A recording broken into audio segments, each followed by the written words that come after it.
Pessoal, esse é o slide mais importante da aula. Esse slide ele vai conduzir vocês frente a qualquer paciente que te procure reclamando, seja de tontura ou seja de vertigem. O conceito básico para atender um paciente com tontura ou com vertigem é saber fazer uma boa anamnese e um bom exame neurológico. Com isso, grande parte dos casos você vai resolver sem precisar ficar referenciando o paciente para médicos subespecialistas na área. Então, vamos com muita calma nesse algoritmo que a gente construiu aqui no Neuropost.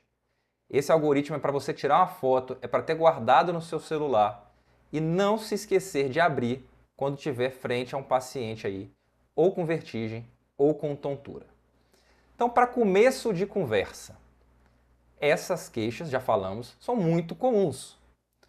Por ser uma queixa comum, nós precisamos dividir esses pacientes. Não dá para colocar os pacientes com tontura, com vertigem, tudo no mesmo saco, até porque são coisas diferentes. Então, o paciente referiu, a grande maioria dos pacientes vão falar para vocês que estão com tontura. É difícil chegar um paciente falando, estou com vertigem, a grande maioria vai falar a palavra tontura. E frente a um paciente com tontura, o primeiro passo que a gente deve fazer é uma anamnese detalhada. E por que isso? Então, pessoal, tontura a gente divide em dois tipos. Existe uma tontura mais específica e existe uma tontura mais inespecífica. Calma lá, o que é isso? Específico e inespecífico. Tontura inespecífica é aquela tontura onde o paciente fala para você, doutor, eu me sinto tonto, cabeça vazia, uma sensação de mal-estar, vista escurecendo, corpo gelado. Às vezes o paciente está com fome, ele fala que está com tontura. O paciente está ansioso, ele fala que está com tontura. O paciente está com diarreia, ele fala que está com tontura. Efeito colateral de medicação, vai surgir a palavra tontura da boca do paciente. E isso é muito importante, a gente detalhar qual que é essa sensação de tontura que você tem. É esse mal-estar inespecífico, onde o paciente não sabe dizer muito bem o que é, aquela sensação que ele vai desmaiar, que os olhos estão escurecendo. São várias aí as formas que os pacientes têm de se referir a uma queixa de tontura. Essa é aquela tontura inespecífica, que a gente deixa aqui mais nesse lado. Porém, existe uma outra tontura, que eu chamo aí de uma tontura mais específica, uma tontura que acusa um problema nas vias vestibulares, que a gente dá o nome de vertigem.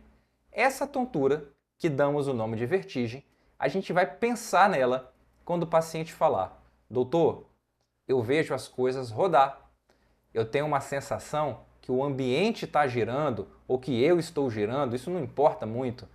Eu tenho a sensação que eu estou num barco em movimento, a sensação que eu estou num carrossel. Enfim, se o paciente falar que as coisas rodam, que as coisas giram, a gente vai falar que isso é uma tontura específica, no caso, a vertigem. E vamos continuar prosseguindo o nosso algoritmo. Frente, então, a um paciente com queixa de tontura inespecífica, o nosso trabalho vai ser maior. Por quê? Várias causas estão por trás dessas queixas inespecíficas. Já falamos, é efeito colateral de remédio, é alteração de pressão arterial, é alguma causa cardiológica, é alteração de glicemia, é alteração metabólica, enfim. Aqui, nas tonturas inespecíficas, essa tontura mesmo, né, que a gente dá o nome de tontura, vai estar grande parte aí da clínica médica e a gente vai falar aqui o que a gente conduz, o que a gente faz para esses pacientes, o mínimo, no consultório.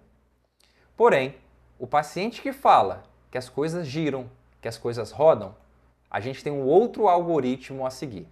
A segunda pergunta que eu preciso fazer para esse paciente, esse, que é o foco principal da nossa aula, né, o paciente com vertigem, é: isso é um episódio único, prolongado, ou Você já teve isso outras vezes? É recorrente esse evento de vertigem? Vamos supor que o paciente fale, não, é um primeiro evento, eu nunca tive isso na minha vida. Tudo bem. Então aí, dois são os diagnósticos principais que a gente vai precisar excluir. Um deles é a neurite vestibular, que é uma causa aí de vertigem, que cursa com episódio único prolongado, mas é algo mais benigno, vamos colocar assim. Apesar de incomodar muito o paciente, é algo do bem, é uma vertigem de causa periférica. Não se preocupem que ao longo da aula a gente vai discutir bastante sobre isso. Ou então, o paciente pode ter um AVC, um episódio único prolongado, começando como se fosse um AVC de tronco de cerebelo. E já falo aqui para vocês, para diferenciar um do outro, a gente vai precisar conhecer e aplicar muito bem essa escala HINTS. Mas vamos supor que não. O paciente já apresentou outros eventos de vertigem. De novo, lembra, a gente está falando de vertigem aqui. Tontura já passou, pessoal. Tontura são lá causas clínicas. Você aí, seja neurologista, geriatra, psiquiatra, outro profissional da saúde que está fazendo esse curso, precisa saber manejar os dois, vertigem e tontura. Mas, de novo, o foco aqui agora é em vertigem. Mas não, essa vertigem ela é recorrente, ela já aconteceu outras vezes na minha vida. Outra pergunta que precisamos fazer ao paciente: essa vertigem, ela tem a ver com a posição que você assume? Com a posição da sua cabeça? Você se movimenta e ela vem? Ou não? Ela é não posicional, ou seja, independente do movimento que eu faça, ela aparece. E ainda a gente vai detalhar mais.